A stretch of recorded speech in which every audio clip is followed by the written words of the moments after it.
welcome to another episode of the 151 Collective. I am your host with the mostest, co-host with the mostest, Zack Mo, aka Imodium AD. Good one.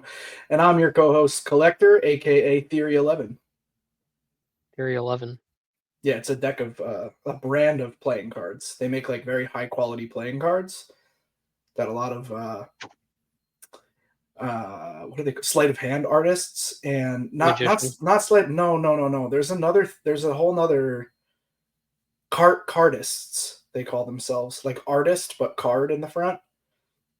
There's this whole thing Okay. called cardistry. It's a difficult word for me to say, where they do like all these crazy cool flourishes, right? Like they can just handle the deck of cards very cool. They shuffle and throw them and do all kinds of cool shit. Anyway, Theory 11 makes really good cards. But they also, because they got popular really quickly, they get contracts, Theory 11 does, with like major brands. So I happen to have my Mandalorian Theory 11 cards sitting right next to me, which That's is what called made me think of. licensing. Yes, they get good licensing deals now that they're popular. Like, look at this. I watched Shark Tank. Jack of Diamonds is Boba Fett. Dope. Yeah, they're really cool. They also feel very, very nice. I did a lot of card magic when I was a kid, so I still like to play with cards on occasion. You didn't have a lot of friends? I had a fair amount of friends, and one of the kids that I ran into when I was doing drama, which I did a lot of drama in high school. So did I. I was in a lot of plays. He was like really into magic, like went to magic camp, like way into magic. And he had some login for some magic website that like taught you card tricks, but they were like next level stuff, like stuff you couldn't just find Google searching. And What was it called? Brazzers? I don't remember what the site was now, but he shared the login info with me. And so for like a year, 6 months to a year, it was like in between, like I had broken up with a girl and then I didn't start dating the next girl. And in that time frame, I learned a bunch of magic. And then I stopped after that. I used it like I have a very similar story, but it was for a website that is NSFW. Oh, okay. This kid, one of my buddies, gave me the login. He said, "I found this login. I found it works. It in works like a year." My dad's office drawer. He just left this login. I don't on a know Post-it where note. that login came from, and sadly, I can't ask him. He has since passed on, but nice I don't know. Nice parting gift he left you. A great memory. Yeah, absolutely. We shared the same birthday. Shout out, Mark. This one's for you, Mark. He's pointing. For those of you just listening, he pointed up to the ceiling. I did. Or probably to the heavens, I think is really where you were pointing, but we'll say the ceiling. Well, yeah, I got a nice drop ceiling. Solid. Yeah, it's not bad. I have a weird ceiling in this room. It's not a drop ceiling, but it's like ceiling tiles. I don't know. It's weird. It's weird. I gotta redo this room still. One of these days. It's only it's pink, bright pink. 30 some odd episodes in, and I still haven't redone the room. Yeah, 38. I remember right before we started recording the very first when you were telling me about how you were going to redo this entire room, and you were showing me how pink it is before we came up with these backgrounds for us. Yep. These backgrounds have saved me from redoing this room for almost a year now. We have really come a far long way from that first episode where if anybody is like, just finding us or, whatever, go back and listen to the first episode and just see how shitty and awkward we are. I had no idea what the fuck we were doing. It was a decent pilot, I thought. You were a journalist interviewing me and asking me a bunch of questions.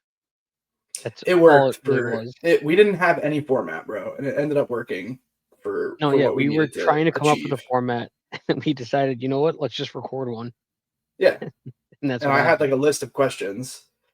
Right, like I said, you were like a journalist, dude. Some of my favorite podcasts are like that. Have you seen the Craft Culture podcast? That guy is hysterical. No, he like interviews. He'll interview like B-list rappers or like semi-celebrities or like web celebrities, and he's just like insanely rude to them, but he tries to make it seem like he's not being rude. So he'll ask very rude questions, but then they'll be like, "What do you like? call him out for being rude, and he's like, "What? No, I wasn't." He's like very good at keeping a straight face during the whole thing. He's funny. Mhm. Craft Culture. He's on YouTube. I'll have to look that up. He's funny. Good times. Well, speaking of good times, I think it's about time that you share with us how your weekend collecting has been, because people have been asking me all about it. How's Zack Mo's weekend collecting been? Well, let me put it to you this way. Yeah, put I it to me spent this way. money.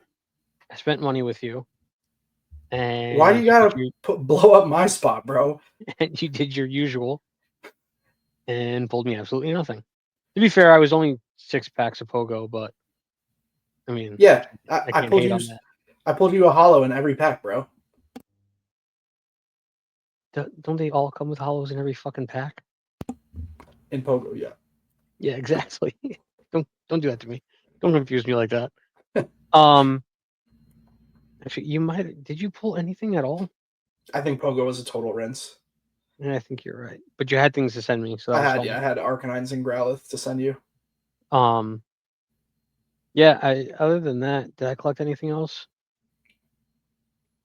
Um, collected some kind of GI problem. Uh, um, I was Got going through. some Giardia. I was going through my ETB boxes of bulk. Mm-hmm. I found some cards that I totally forgot I had. And then I found like all my 151 bulk, which I really just have to like throw out because I know I'm not going to donate it because I'm too lazy to bring it somewhere. I really just gotta fucking toss them in the garbage. But it made me miss opening 151 so much. Mm-hmm. Like, because when that shit first came out, I mean, it was like every weekend I was ripping 151 like crazy. I mastered the fucking set, Yeah. sold it. At your request, I sold it. Um, At my request, that's pretty good.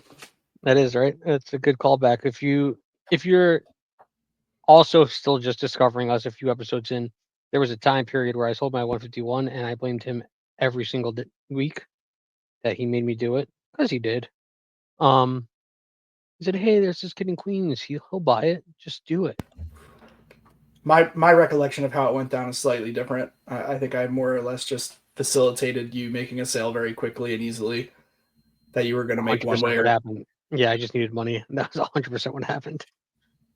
Um, but yeah, so I found my 151 bulk. It made me nostalgic for 151. When it was affordable.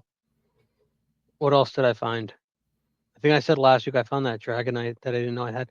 I also forgot I had a Blaine's Arcanine Hollow Unlimited. nice. Totally forgot I had that. Um, so yeah, I mean that was pretty cool. That's all I really did in collecting this week. Yeah, so you ripped some packs, found some old stuff. Sounds like it was a decent week in collecting. Yeah, not too shabby. Too No shabby. new Ziplocs, no new Funkos, no new anything else. I haven't bought a Funko. God, in quite some time. I think maybe the last one was the Amazon exclusive Qui-Gon Jinn versus Darth Maul 2-pack. Um, anything Darth Maul that comes out, I try to buy. I just love Darth Maul. Um, no, I haven't bought a Funko in a while. No new Ziplocs that I can remember. I don't know. I haven't been getting much sleep. I don't remember a lot. Welcome to every day of my life. Yeah, but yeah. I did just complete the story of Red Dead Redemption again, Oh, nice. There you go. so that's fun. I'm in the epilogue. Uh, Not everybody likes the epilogue. I like the epilogue. It's fine. My goal is to, pardon me. My goal is to. So I 100% completed it twice on Xbox, but I never did it on PlayStation. So that's my current goal, is to 100% complete it on PlayStation. Got it. That's not something I could do, I don't think. You don't have the patience nor the um what's the word I'm looking for? You know what you don't have? I mean, I just don't have the desire to do it. I think Patience, if I desire. You also don't have the I don't know. You don't have you it. You The don't have attention span. the steady hands or the medical knowledge to pull off a procedure of that magnitude. You don't have the attention span. Yeah, that's very true, and that's why I think I don't have a desire for it because it's not something that like sounds like something that I would enjoy. I just love that game so darn much. I don't know if I've 100%ed any game since Tony Hawk Pro Skater 1 on N64. I 100%ed. I was very close to 100%ing Jedi Survivor, not Survivor, Fallen Order, that Star Wars game. I was very close, which I still want to do. Spider-Man, and I 100%ed Red Dead Redemption, the first one in 2010. Yeah, it's just not something like I lose interest in a game about 24% of the way in for the most part unless I'm playing it live. That's fair. Just different style. I'd rather be like if I'm by myself, I almost never play video games alone. I love playing video games alone. Yeah, it's just a weird thing that I just don't really enjoy it. I don't mind playing live. Like I especially enjoy playing like with you or playing with other friends, but it's You have other not friends? something that well when we You're play these with people. multiple people. It's just not something that I do by myself. Or like sometimes my wife and I will play like Wheel of Fortune or Well, that's just Monopoly fun. Go or whatever, and Yeah. like that's enjoyable for me. Or I'll play with my kids. We play Sackboy. We play that Zoo Simulator. Whoops, that Zoo Simulator game, Oh yeah, which is I was very way confused when I saw that you played it. yeah, it's way too advanced for them. I have like the PlayStation Premium, whatever. The console Uh, version. it's the game.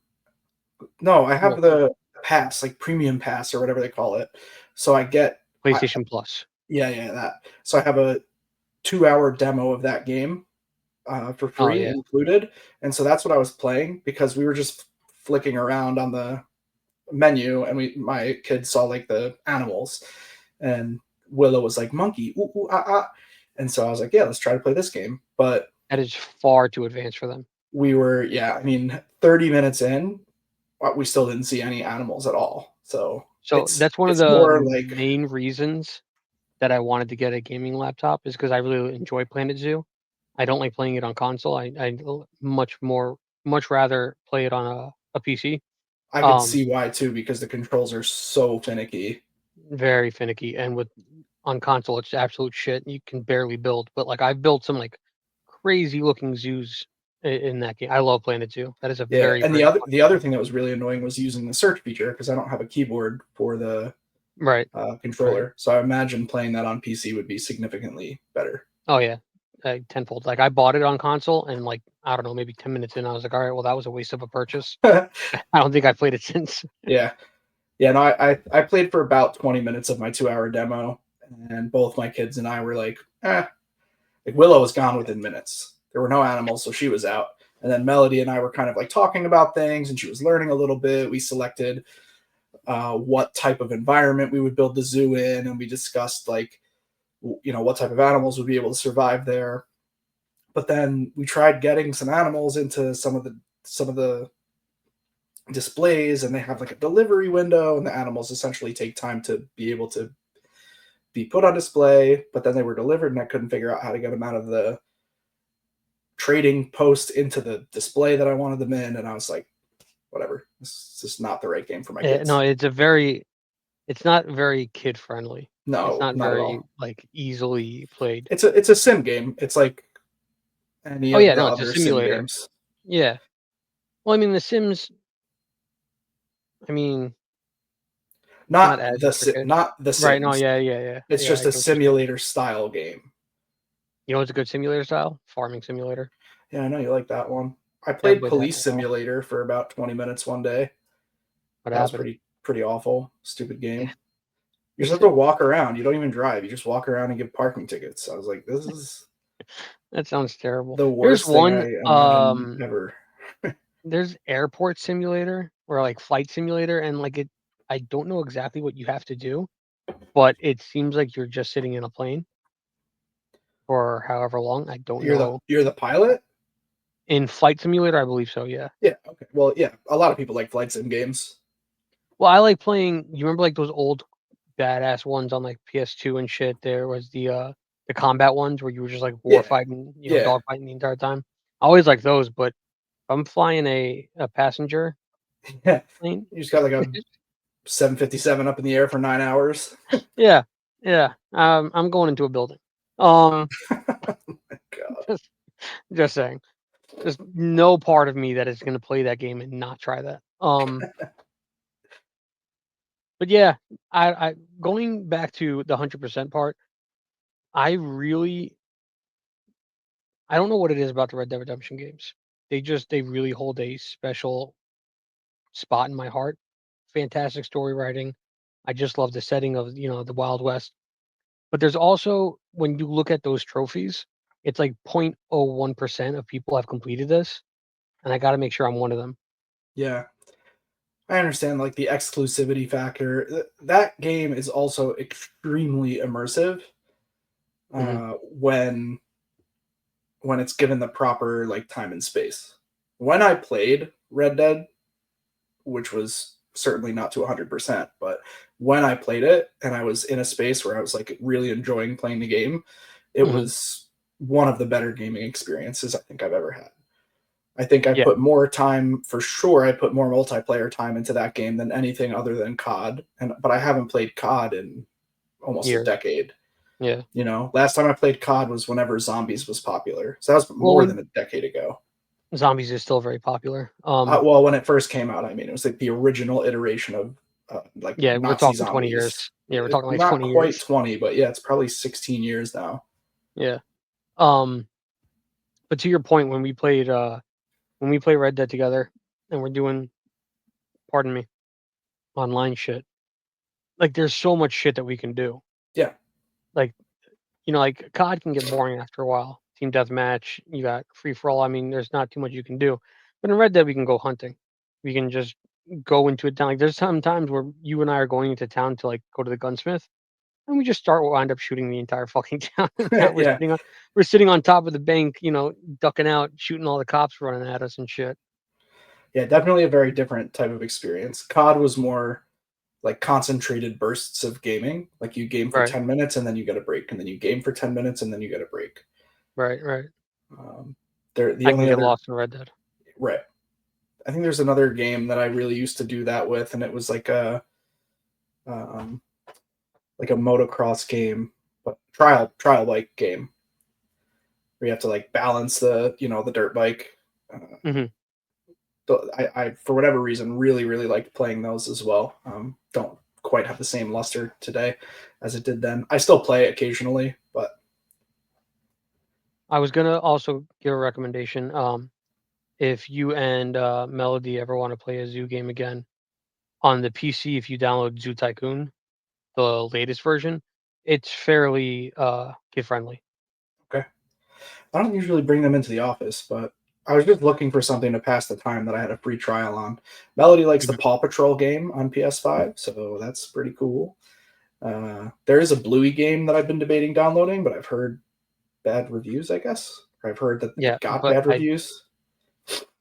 but are those reviews from children? Probably not, probably adults. Probably But not. Bluey is so good. Like, I know you probably have virtually no reason to watch Bluey, but Bluey is any parent listening to this podcast likely would agree that Bluey is by far the best kids show. There's only one blue I like. Do Blue's tell. Clues. Ah, Steve. Blues, blues, blues, clues. Anyway, We just got a letter. We just got a letter. So yeah, that was my weekend collecting for 20 minutes 20, yeah, something like that. of Red Light Dead 20 and minute work. our gaming. Yeah, that was my weekend collecting. You wanna? Oh, hold on one second. Yeah, Holding. hello. Yeah, no, I'll ask him. Oh, Yeah, you've been calling me all week. I'll ask him. Okay, so they want to know. That was a group call of everybody on the Discord. I mean, everybody. They want to know if there's a market update you can tell us about. yes and no. Um, so the Pokemon market is at a very interesting time. We kind of talked about it last time we spoke about the Pokemon market last week when Brent was here. The market is cooling off a little bit, but not. It's not to a point where um, I would say it's like crashing. A lot of singles are going down pretty significantly, and a lot of I think it's slabs are going crashing. down. Okay, so let me explain, and then you're welcome to give your point. So something that a lot of people don't consider is that rotation happened when Journey Together came out. And what rotation does is it takes playable cards out of the meta and makes them no longer playable. They're not legal for tournament competition, and then brings new cards into the meta. All the Journey Yeah, Together cards, for we talked example. about this. We went Yep. into extensive So talk about what that. I think we're seeing happen is a lot of these playable cards are losing sales volume, so they're bringing obviously the price of the cards and the slabs down, along with some counterparts to those cards. When cards are no longer playable, the volume of sales on them is significantly lower. We're seeing also more availability of some of the sets that were really hard to find like 2 months ago, such as like 151. Prismatic Evolutions is about to get a new product. So we're seeing a couple of these products come out in small bursts, which impacts the market price as well. And we're also now gearing up for what is going to be one of the most competitive buying periods that we've seen ever in the history of Pokemon with the Destined Rivals drop. So what that here's kind of the long and short of how I see what happened. So Journey Together came out. Everybody was in scalp mode, right? We've heard this term thrown around a million times, scalper this, scalper that, everything's getting scalped. And what the scalpers, aka like people who came into the Pokemon, that's disgusting, bro. People who came into the Pokemon hobby within the past, let's say 6 to 9 months, and are just like trying to make a quick buck. The way they typically function is they come in, they go to their local stores, Target, Walmart, GameStop, whoever has any inventory. They buy everything that they can buy on a credit card, and then they have, let's say, 30 to 45 days to sell it all before that credit card bill comes due. Well, no one's buying Journey Together at quote unquote scalper prices. So people are now stuck with all this product, and they have to generate funds to pay off their Journey Together bills. So they do that by selling singles, slabs, any other product at a more competitive price. We're also, like I said, seeing more availability of things like Prismatic, things like 151. And what that's causing is the same people who are quote unquote scalping product are having to lower their prices to be able to compete with the quantity that's available in retail settings. Because the reason these things have to get dumped is because we're coming up on Destined Rivals, which is it's going to be, unless it's printed to oblivion, which I'm hopeful still that it will be, it's going to be quite difficult to find, at least for the first 4 weeks of it being out. Journey Together was relatively easy to find after like the first weekend, but I feel like Destined How Rivals is much have going to the be price on Journey Together gone down? pretty significantly on the booster boxes. I mean, the booster boxes are still well over MSRP, but they're way down off their opening weekend high, which is totally normal. I mean, that doesn't indicate any kind of market crash. That's what you No, yeah, no. see. I was just curious how much it went down.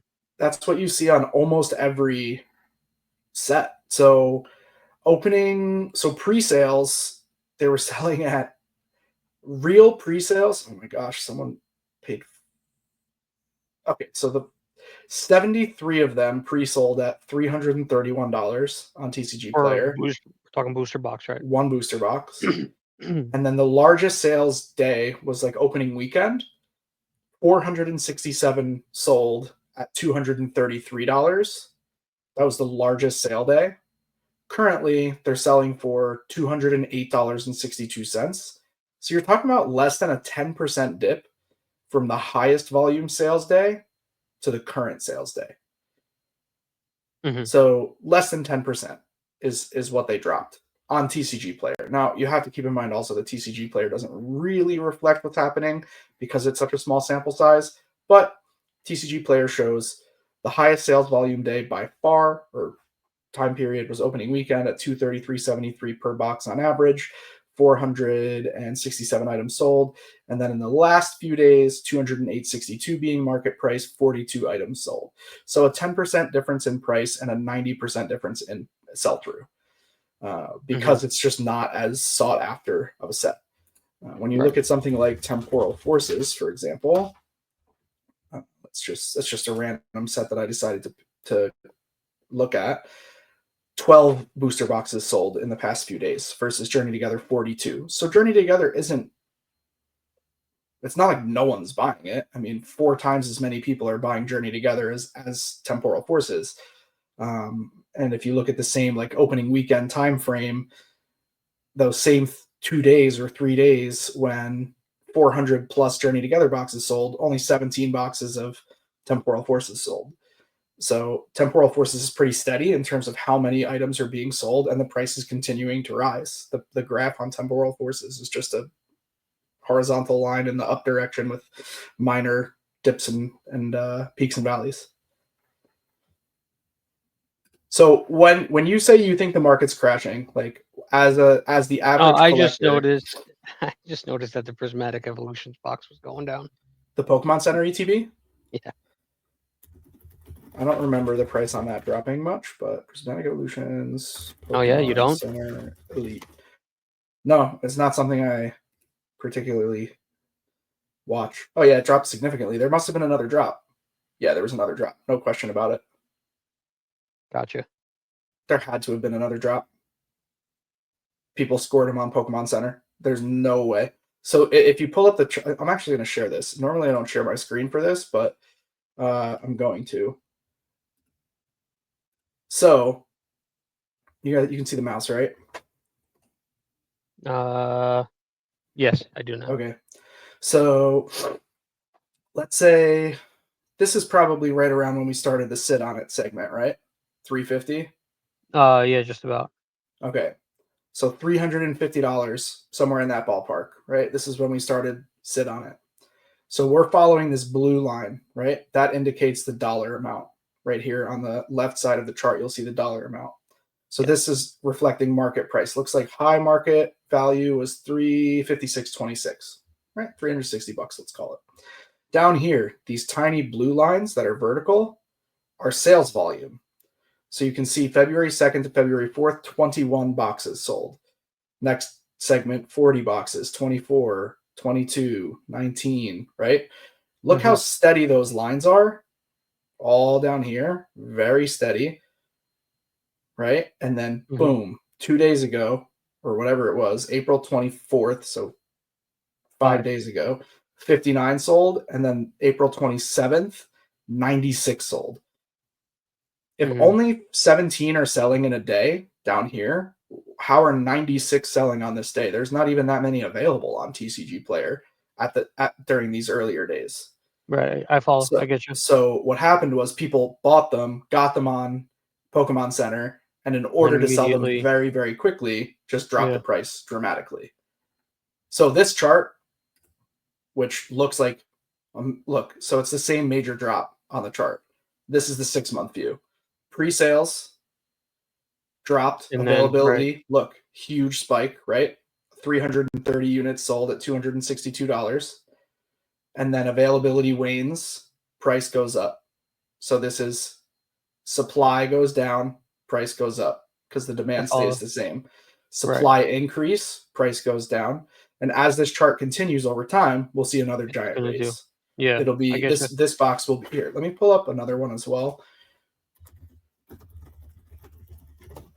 No, we don't want to see your Pornhub. So here's the 151 Pokemon Center ETB. And so this is a very different scale because this is a 1-year graph. But here's what we're looking at. Pokemon Center ETB, they weren't quite as hyped at this time. So $100, $100, $100, right? Slow growth. Here, man, I wish that thing would show up in a different spot. Look at the sales volume this day. November 25th through December 1st. Yeah. This, every year, TCG Player does a 10% money back sale on Black Friday. So that influenced the sales volume that day, and that's why 45 units sold, 36 units sold here. But there was never really a reprint on 151. The only reason you see a dip in price right here, matching this, is because of that sale on TCG Player. You see a 10% dip in the price. But Mhm. because there was never a reprint of this on the Pokemon Center, the price has just gone up, up, up, up, up, up, up, up, up. So what we'll see with Prismatic, which we just had that chart up. I could pull the 1 year. It's going to eventually be down, Up, up, up, up, up, up, up. down, up, down, up, Yeah. down, up, down, up, and it'll just continue on that gradual rise. And then eventually it'll just be up, up, up, up, up, up, up when it's no longer. Yeah, and that could take years for a set like Prismatic Right, right. Evolutions. That's why I said It, eventually. in fact, should take years. People are also very used to like putting money into Pokemon and seeing gains immediately. That's out of the ordinary for what would happen in a collectibles industry. We have been very spoiled. A lot of collectors have been super spoiled where they can open packs and get money back and double money and triple money like right away. Traditionally, you have to like do some research and only buy good things and sit on product for a long time, and that's how people ended up making money in this. But right now, Right. for the last 9 months, you've been able to basically just say like, you know go Pikachu and you win. Pretty much. Let me think of another good example while I'm showing this chart to kind of discuss how I feel about the market. What's that Pikachu called? Van Gogh. Let's see if that pulls it up. Van No. I don't think it's Van Gogh. I think it's Felt Hat. You are correct, good sir. Felt Hat. Let's pull up the 1 year on Felt Hat. Felt Hat comes out. Felt Hat gets a second print. Mm-hmm. Price drops almost down to the floor. No one's even buying the Felt Hat. 0 sold per day, all of August and September. People start paying attention to Felt Hat. This is a buyout this day. Mm-hmm. Someone bought all the available copies that day. And then you can just see like it never gets printed anymore. And even though the demand stays very, very low, like 2 items sold this day, or between these 6 days, only 2 items sold. So why is it in the next 6 days that the price goes up $20? Well, as the availability dwindles, people can raise their price. Right. So I know it sounds like I'm just kind of explaining the supply and demand curve, but it's so evident in Pokemon that that's what's happening.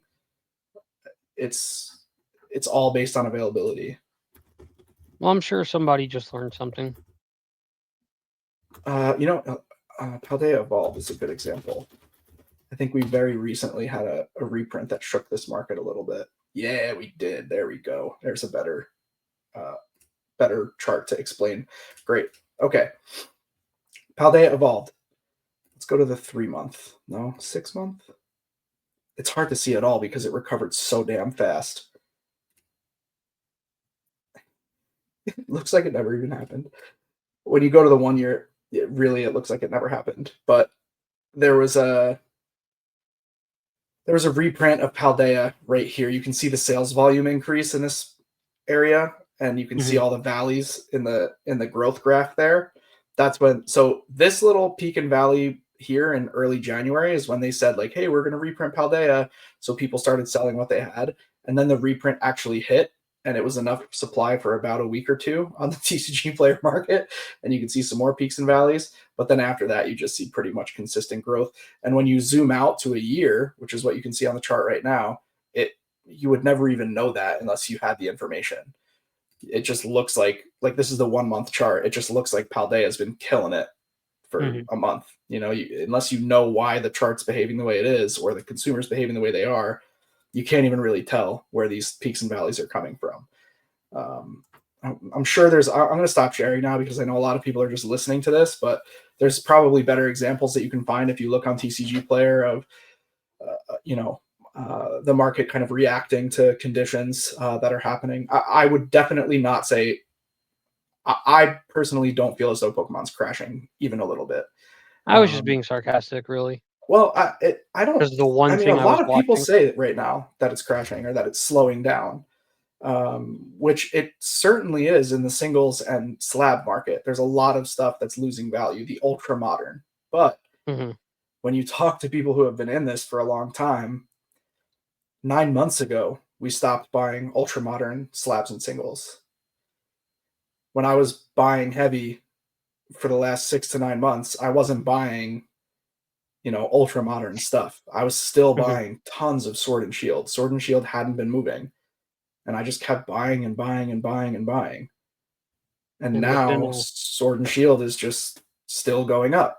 Of course, Scarlet and Violet's going to be volatile. It's brand new. You can still find it in retail settings. Right. It's not even 2 years old, some of these sets.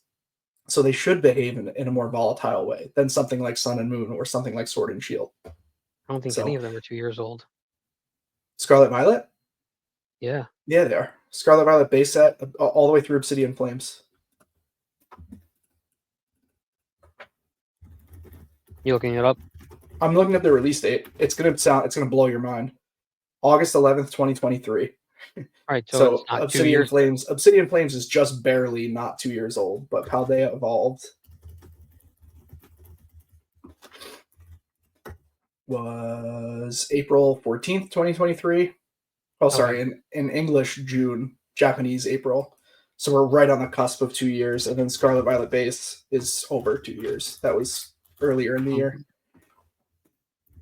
um, Now I'm curious. March 31st, 2023. So just about a month, 2 years and 1 month old.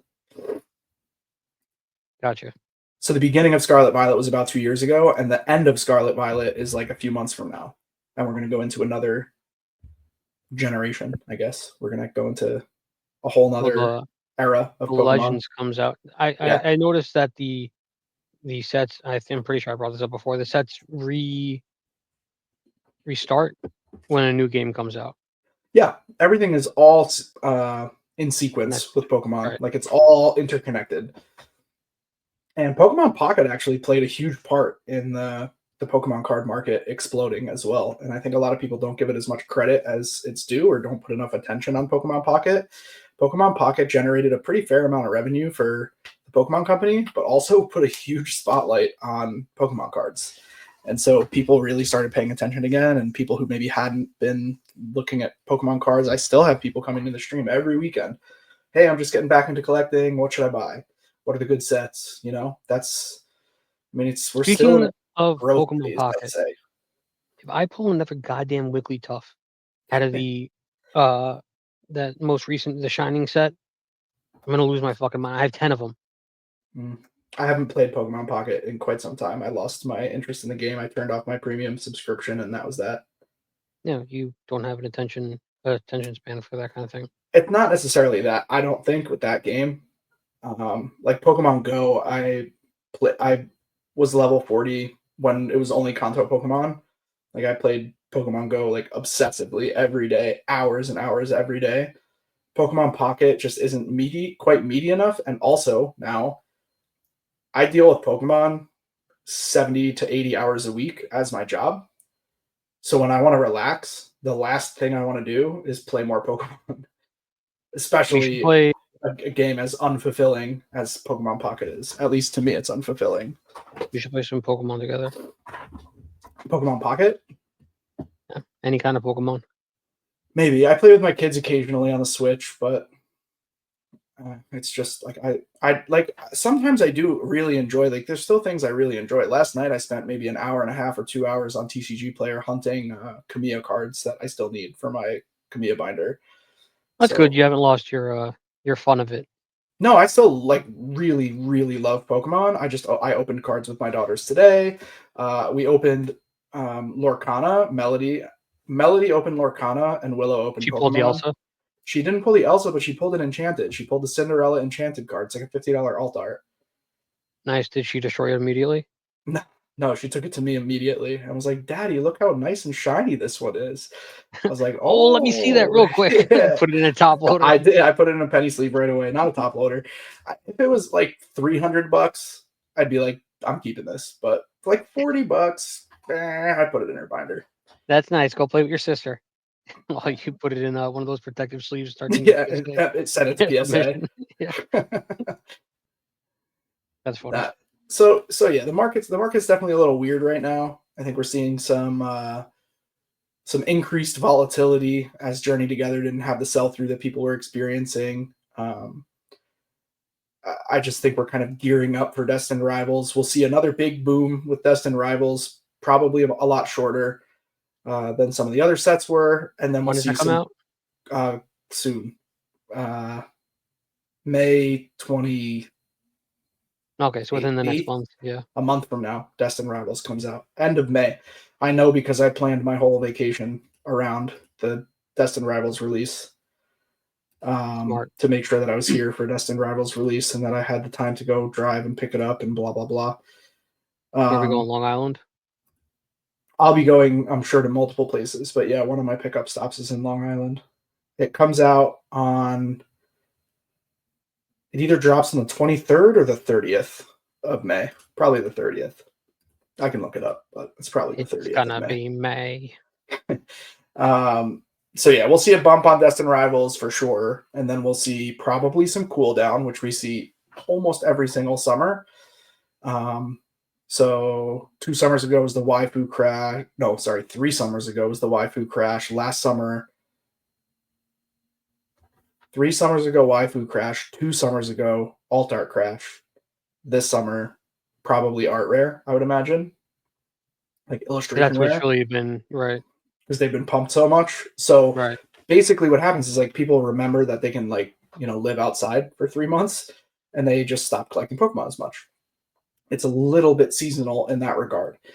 Not like true Pokemon collectors don't do that, but a lot of the people who are just kind of very casual collectors during the summer months, they're traveling with their family, they're going on vacations, they're going to the beach, they're going to the park. They're not stuck at home like, oh, let's go to Target and see if we can find some Pokemon cards so we have something to do on this cold, miserable day. We'll open an ETB. It's just they Hmm. can go for a walk instead. So during the summer months, we always see a small dip in demand, which is pretty much the best time to buy. Stock up for the holiday season if you're somebody like me who makes their living on Pokemon. So I buy extremely heavy during the summer months, and then holidays come around before you know it, and everybody's like, "Oh yeah, I forgot I like Pokemon so much," and then they start buying again. Then we get the high class set from Japan, and that's always starts a whole new revolution for a month. That comes out every December, and then everybody talks about the one that's coming out in January in English, which this year was Prismatic Evolutions, which started this Right. whole entire year that we saw. This year will go down as one of the craziest years in Pokemon history for sure. I agree. But anyway, there's your 25-minute market update that I was going to not really talk too long for. Cool. I'm gonna give you a minute highlight. All right, let's do a Pokemon highlight. Let's do it. I lost it. There it is. So, I had no time to pick a Pokemon, and I asked you to give me a number, and you gave me a random number. Mm-hmm. So that random number was 427. Do you have a guess? 427.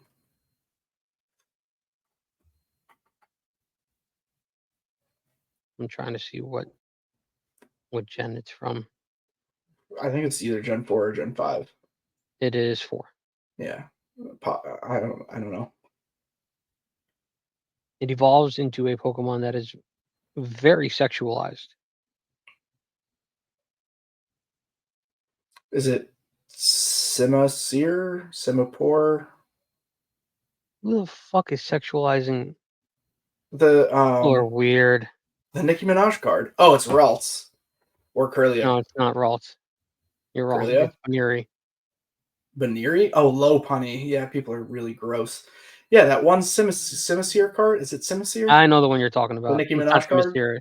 That was the It's first thing that came to mind. Lopunny is. I understand. Yeah, people definitely do some weird stuff with Lopunny.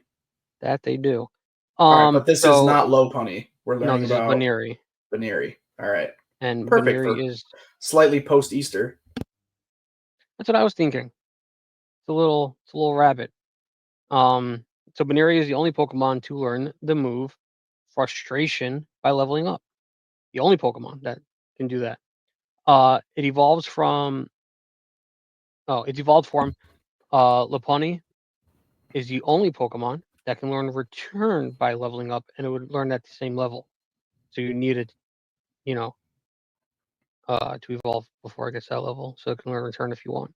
Whether Frustration or Return. So I found that was kind of interesting. Prior to Gen IX, which I believe would be 9, It prior to is. Gen 9, Baneri was the only Pokemon with 0 base friendships that was not legendary, a mythical, an Ultra Beast, or a Paradox Pokemon. So that shit just did not like you whatsoever at the jump. Which is interesting because in order to level it up, it has to have a high friendship level. Not level it up, in order for it to evolve, Yeah. it has to have a high friendship level. So I thought that was interesting. Baneri in its evolved form share their category with Scorbunny and Raboot. They are all known as the rabbit Pokemon. Pokemon developers got lazy. Um, Rabbit, call it a rabbit. In Pokemon Shuffle, I don't know what the hell that means. Baneri, Type Null, and Snom are the only Pokemon that evolve via friendship with a base friendship lower than 70. Pokemon Shuffle. Yes. It's a In mobile Pokemon app. Shuffle, yeah, I remember I played it. I used to It's play like it. a It's like brick breaker. it's like Bejeweled. Yeah, like that. That's what I meant. Yeah. So, well, I guess the fun fact about it was in Pokemon Shuffle, Baneri's second main stage, stage 615, has the lowest overall drop rates for personalized skill boosters. If you play Pokemon Shuffle religiously and you know what that means, I'm sure I just blew your mind. Um, are you recording your podcast or giving updates to Brent? Both. Jeez Louise. Uh, Baneri appears to be based on a rabbit. Did you know that? The cream-colored fur, the cream-colored fluff on its lower body may be based on a skirt, okay? And the rolled up ears may be a kind of fashionable hat. That's what this says. Name origin. Baneri may be a combination of bunny and ear. The fuck does that say? Mirror? I guess that's its Japanese name. Mirror? Could be. Mimirol. Mimirol. Mimirol may be a combination of mimi, which is ear, and roll, referring to its rolled up ears, which can also be a fashionable hat. That's how it attacks. That's like its strong attack is by rolling up its ears. I don't know. I never used it Yeah, because it rolls up its ear. It's very weak. Like it doesn't have strong arms and legs, but it rolls up its ears really tight, and then like explodes them out. I was gonna catch one, but then I saw how much it hated me on sight with that 0 friendship level, and I was like, "Nah, B, you ain't cool." Also, your Nah, evolved form, B. everybody's gonna try to fuck it. Weird. People are weird. Yeah, People speaking of are people are strange. weird, bro. Evolution full size plushes, not a good look in my I don't know opinion. how that's weird.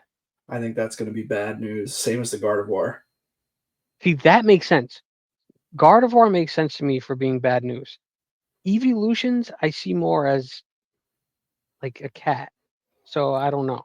People are weird, man. I feel like it's bad news. Well, I'm sure there's going to be those people, but I think like Gardevoir or that Lucario. Gardevoir, I think, takes the cake. That one's really wacky. The Lucario photos were the best, Yeah, but it really was. but Gardevoir, like conceptually, whoever at Pokemon okayed that was a weird call. I'd like to just throw a question out into the universe. Charlie, what do you think? Do you like your life size Gardevoir? Wait, did he buy one? I don't know. Just Oh, being a I dick. thought you like knew that he bought one. I wouldn't put it Yeah, past well, him, he just but bought a home yeah, it's and like in his entryway. yeah, it's just him and Guardy right now. Welcome to our house. Yeah, Type shit. that's pretty awesome. Um, yeah. So that was Baneri. Charlie's a freak. Well, thanks. That was an excellent update. You're welcome. Or an excellent highlight. I mean, Pokemon highlight. So if they made a life size Gengar, would you buy it? Maybe it would depend on the material. If it was plush, I wouldn't. Why not? I don't have anywhere to put it. They have a giant plush Gengar beanbag chair on the Pokemon Center right now. That's beanbag chair. I'm talking about a life-size Gengar plush. Well, a Gengar life size would be about the size of a beanbag chair. So if it were made out of a material that I could put them in my yard, yeah, for sure. Would you have it up year round? Probably, yeah. It would be in the backyard. Like nobody's stealing that, Oh, dude. that's You go in the boring. Put it in backyard. the front No, it's yard. not. My backyard is awesome. Thank you very much. I'm not saying that your backyard's boring. I'm saying it's boring that it's in the backyard. Nah, Have it it's in the for front me. I yard don't so care. everybody can drive by every day and see Gengar. Dude, I don't care if other people see it or not. It is for me. Gengar's not even that big. How tall is he? She. How Four tall is foot it? 11. Your height. It's a short king. My height. I wish I was 4'11". Why? I don't know why. That's Yeah, just those are the words that came to mind, and that's the words I he's said. 4'11", bro. It would be perfect in the backyard. It would look super dope in my garden. So get one. I'll build you one. Paper mache. I'll have my cousin 3D print one. I have a cousin who does 3D print stuff. Okay, fine. I don't want to make you something by hand anyway. You're gonna paper mache a 4'11" Gengar? Or are you gonna blow up a giant balloon and then Elmer's glue newspaper to it and not even paint it? Just one balloon that's 4 feet tall covered in newspaper. I don't have time for that. I also don't know how I'd get it to you. You'd have to walk it, like holding it. Weird New York City kid walking across state lines with giant Gengar might be drugs in it. We're not sure. Yeah. That'd be really dope though if I had a life size Gengar. That'd be really cool. Maybe for Halloween I'd put it out front. I mean, the giant Funko Pop is pretty big. It's certainly not 4'11", but it's pretty huge. It's up there. Yeah, no, they are. Like I have a Skeletor jumbo. My sister bought a Notorious B.I.G. jumbo by accident. That's awesome. Didn't want it, and somehow it wound up in my room. I also have a Hulk from Thor Ragnarok in his battle outfit jumbo. Yeah, it's surprisingly quite large. The shop has a jumbo Charizard, but it's nowhere near as big as this Gengar is. Some people call me Jumbo. I am sorry that happens. Yeah, that's what you were gonna say. Sure. I concur with those people. I apologize if that's your experience. It's okay. I own it. All right, what are we doing next? Oh, we have to conclude a segment that's been a fan favorite since we started it, but it's time for the final iteration of the segment called "Sit on It" with Zack Mo. It's not gone. It's half sold. Half sold. Well, yeah, they put a down payment on it, so I didn't sell it to anybody else. Yeah, okay, yeah, I got it. So technically, it's still here. I'm technically half sitting on it, but one cheek in it. Yeah, one cheek in it. It's very dangerous for me right now. But the fact is, you never opened it. The fact is, I never opened it. As much as I wanted to, as much as I told myself, there's probably an Umbreon in there. I never did it. Well, now that you're selling it, there's definitely an Umbreon in there. I swear to God that if Black Lightning, I'm not going to dox him. He's not going to open it. Okay, but I swear to God, if he, somewhere down the line, he sells it, and whoever he sells it to, yeah, and they open it, and there's a God Pack or an Umbreon in there, I might end it all. I mean, that's it. Because that would be my luck that I've had an Umbreon sitting in my sister's room for a couple of months now. The fact that you had to leave it in your sister's room because your self-control about opening Pokemon is so low. I make that joke. It really isn't. It's just I don't have anywhere in here that I feel it's safe, where it's not going to get damaged. Got it. It is frustrating to damage something that you want to keep really crispy. It happened to me with a Rebel Flash ETB that I just bought. With the fucking the cellophane, I feel like in my room it would get, it would get torn immediately, and then I'd have to open it. Right. And then I'd immediately sell the EV that comes with it, which is now worth very little. Right. Because of that fucking whatever they're doing over there. Oh, the stamped one is still valuable. Oh yeah, that's what I'm talking about. Yeah. I wasn't thinking about that. I'd immediately have to sell that, and then I'd immediately have Still to order it back. $100, 95. All right, so it's not bad. $100. I'd sell it for like 300. Nobody would buy it, but I would sell it for that. You know how I do. I know how you do. You know how I do. You want There's to a lot of pokey investing people right now saying that card is the one that you should buy if you're investing in Pokemon. You hear that, guys? It's a $10 card right now. Then you look at What, stuff the like regular EV? the sealed Not one, not the Pokemon Center one, but the not the regular one. Pokemon Center one. Yeah, the regular one's $9 on TCG Player. I think I have 2 Sold of those. $7.44 shipped near mint. And you look at cards like Hidden Fates promo. Well, that's just a gorgeous fucking promo. So is the Eevee. I sold mine, by the way. Which one? My Hidden Fates. Hidden Fates Birds? Yeah, I sold it. Our buddy Drew was looking for Zapdos, so I sold him a bunch of Zapdos. I sold him that one, the full art from Hidden Fates, because that's the only good pull you got me from Hidden Fates. And never a baby shiny, nothing. That was a $20 card for the longest time. What, the full art? No, the promo. Oh, I don't know what you sold it now? for. But right now it's $55. Yeah, I think I sold it at the 50 price point, like around 50. But Yeah, I mean, sold him a going bunch up. of things. I sold him a bunch of different cards, and we settled at a. It's Drew. Drew always takes care of me when he's a I ask homie. for something. Yeah, so I wasn't trying to cheap him out. Crazy times with Hidden Fates. But yeah, that's why people think it's a good investment right now because of what they've seen with other promos. Anyway, let's do some ranking, shall we? We shall. I also have 2 of those EVs still sealed. There you go. Keep them sealed. They'll be worth $50 a pop one day. I have a lot of promos that are still sealed. That's one thing I keep sealed are promos. Typing. What are we doing? Ghost? Have we done Ghost? If we haven't done Ghost, you want to do Ghost? Yeah, let's do Ghost.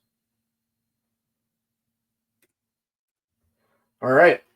Welcome to the weekly Pokemon ranking, where we rank Pokemon blind for your amusement. Do everything blind. Oh, yeah, that's true because you have bad eyes. All right. Diabetic retinopathy. First Pokemon on our list of 15. We're doing Ghost types. Of our list of 10. Of 10, I mean, sorry.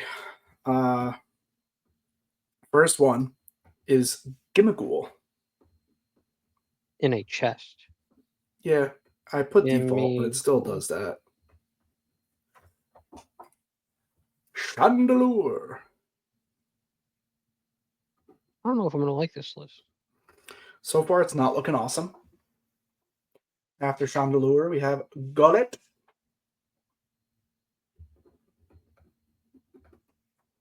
Fat fucking thumbs. You disappeared off your camera. I was looking down. After Golett, we have Fluttermane.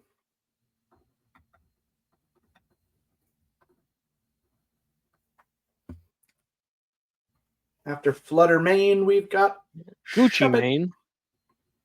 Shuppet. After Shuppet, we have Honedge. How are you feeling? Oops, another Shuppet. How am I what? How are you feeling with this list? So far, so good. We got Miss Magus.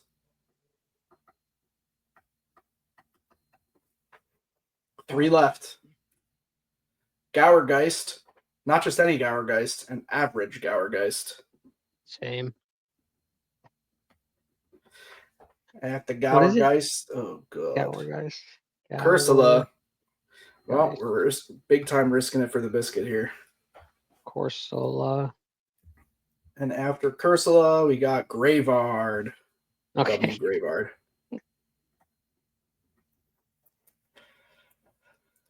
All right. That sucked. Yeah, it was pretty rough. All right. Starting with number 10, I have Gourgeist. I have Gourgeist. Yo, let's go. Number 9, Honedge. Gimmighoul. Number 8, Gullet. Gullet. Number 7, Gimmighoul. Shuppet. Number 6, Chandelure. Chandelure. We're doing pretty good. Yeah. Number 5, Shuppet. Fluttermane. Number 4, Cursula. Miss Magus. Oh, boo. Boo this man. Okay. Number 3, Fluttermane. Honedge. Because I just saw where this list was going, and I like swords. Number 2, Miss Magus. Corsola, because I had nowhere else to fucking put it. Rough. And number 1, Graveyard. yeah, same, which I'm totally okay with. I like my top 3. Graveyard, Miss Magus, Fluttermane. I'm good with that. I like my top 1. I mean, I would just move Cursula down and maybe move like Gimmighoul up a little further. I like Gimmighoul. I think he's pretty rad. It's alright. It's mid. All right. It is now time 15. to recruit 15 ghost type Pokemon and make a battle party of 6. Here we go. Oh, way better. Where the fuck were these on the list? I hate to tell you, you gotta do fully evolved. God damn it. That sucks. We got Giratina and Ghastly. Okay. Fully evolved. Yeah, we got Giratina again. This is even better. Okay. All right. Battle party of 6. The Pokemon in question are Dragapult, Giratina, Golurk, Spiritomb, Blacephalon, Shedinja, Banette, Palisand, Ceruledge, Drifblim, Basculegion, Trevenant, Spectrier, Annihilate, and Cofagrigus. 6 Pokemon. Make a battle party. Ready, steady, go. 1, 2, 3, 4, 5. 1, 2, 3, 4, 5.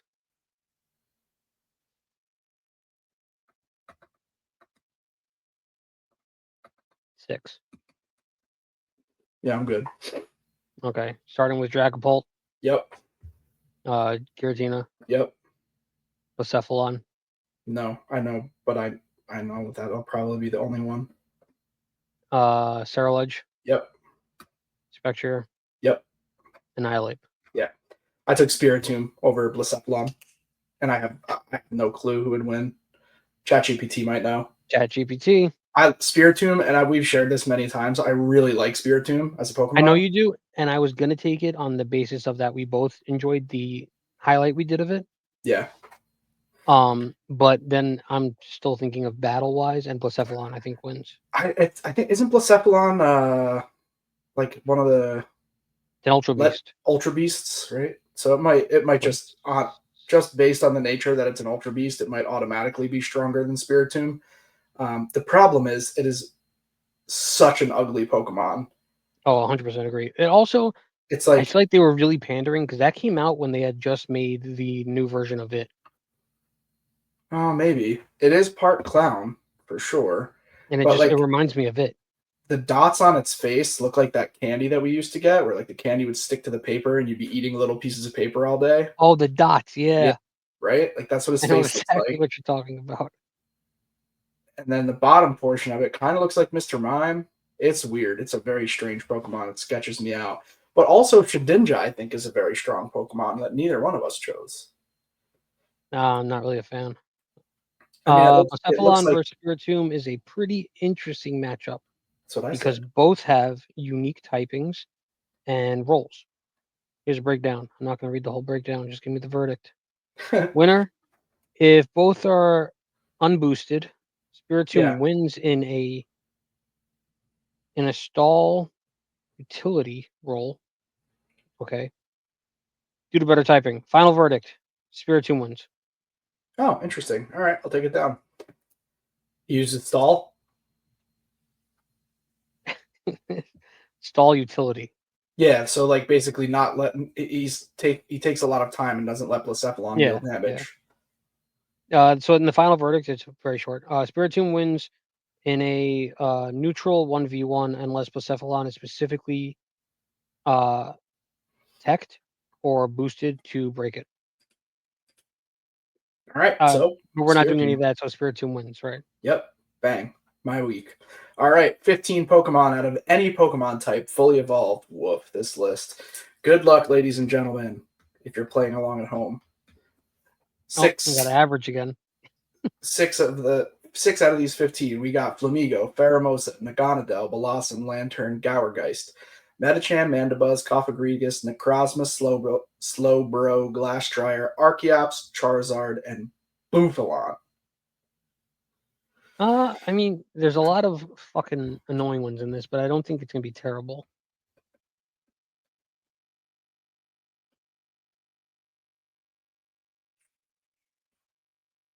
Naga, not I can't pronounce that. Nagankle? What? No, What's Naganadel? Naganadel? That's that mythical Pokemon, right? It evolves from Poipole. Yes. Okay. All right. 1, 2, 3. I have one spot left, and I don't know who to take. 1, 2, 3, 4, 5.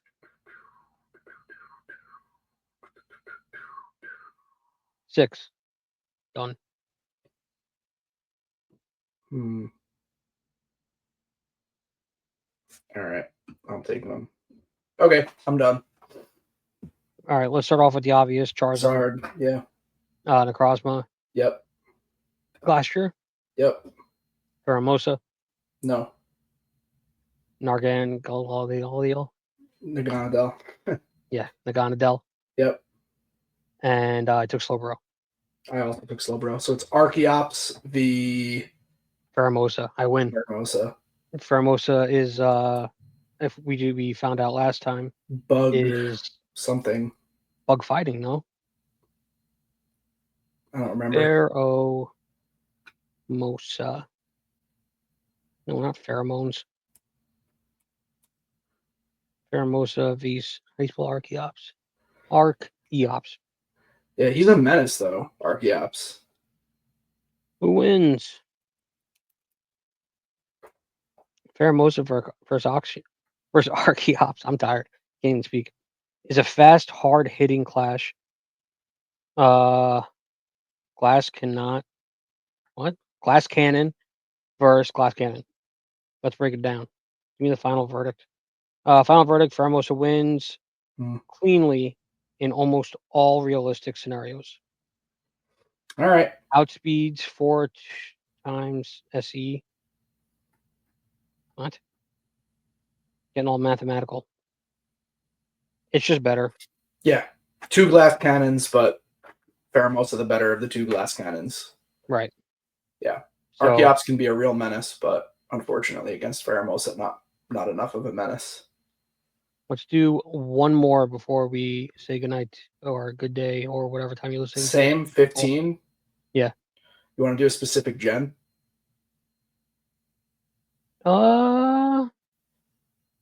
Sure. You choose. Gen 4 because of the highlight. Venery. Little punny better be in there.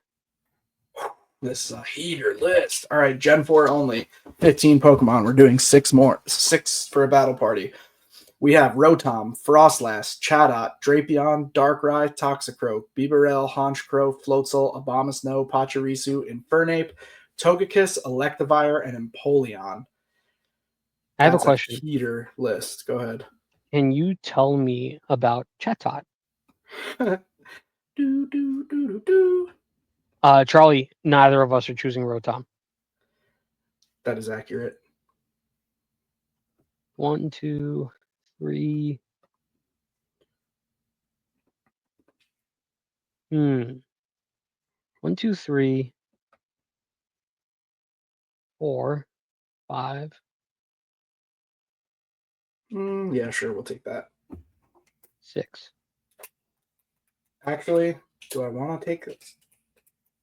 Yeah, take Pachirisu. You like him. He's from Canada. No, I'm not taking Pachirisu. There's far better choices to gain electricity onto the team. Yeah, obviously I'm being sarcastic. I'm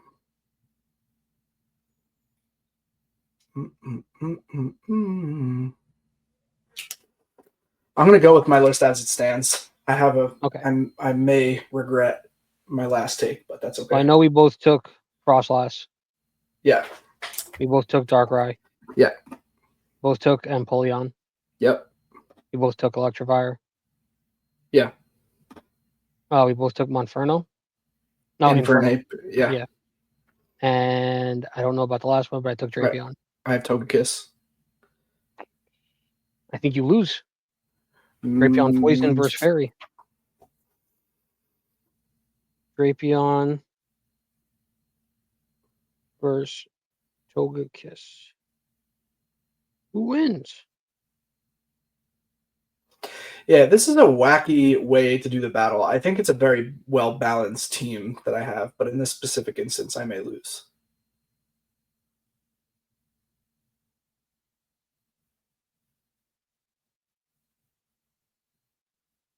Why are you doing this weirdly? I was actually debating and hemming and hawing at the end there between taking Frostlass and Toxicroak. But I like Frostlass so much that I just took Frostlass.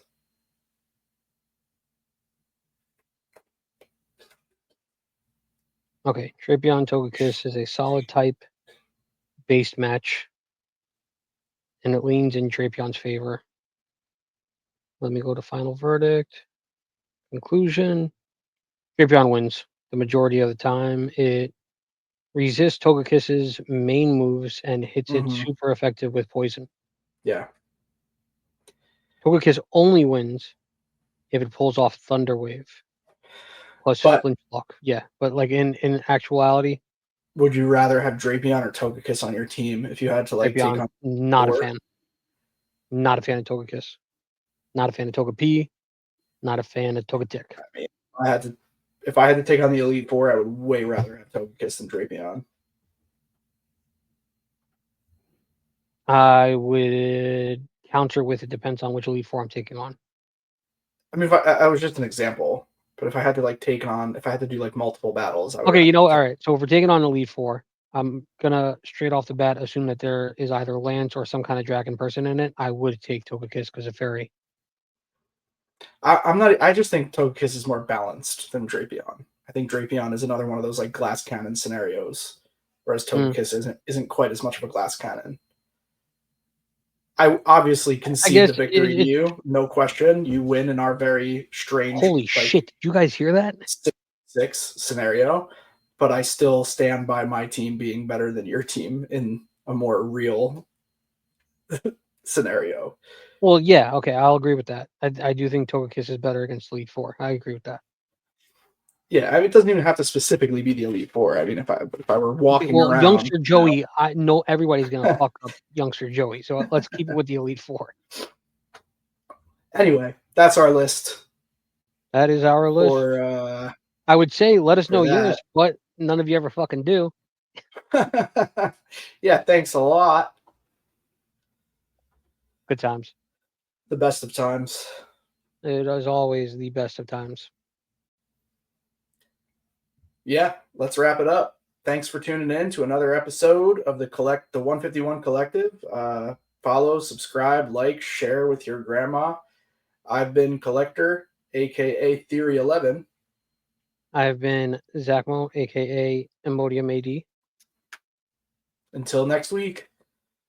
Hopefully. Bye. Bye.